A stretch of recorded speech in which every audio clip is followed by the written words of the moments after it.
Part 1 আর 2টা ভালো করে দেখে না, তাহলেই এটার সাথে রিলেট করতে পারবে। হোটেলে এসে আমরা একটু চা নিয়ে বসলাম।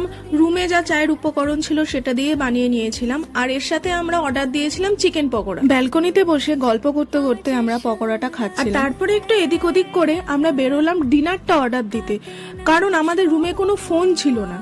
জানি না সেটার কি কারণ। ডিনারের জায়গায় পাশেই দেখলাম এরকম ক্যারাম বোর্ড রাখা আছে, তো 15-20 মিনিট ওখানে খেলেও নিলাম। খেলে ধুলে যখন ফিরলাম তখন দেখি আমাদের খাবার নিয়ে রুমের সামনে দাঁড়িয়েই আছে। অর্ডার করেছিলাম হচ্ছে চিকেন চাউমিন, একটাতেই আমাদের দুজনের হয়ে গেছে, কোয়ান্টিটি বেশ ভালোই ছিল। আর চাউমিন পেয়ে ওনার মুখের হাসি দেখো। তারপরে ভালো করে খাওয়া দাওয়া করে নিলাম, খেতেও যথেষ্ট ভালো হয়েছিল। খাওয়া দাওয়া শেষ করে শুয়ে পড়লাম, আমি টিভি দেখছিলাম, ও ফোন ঘাটছিল।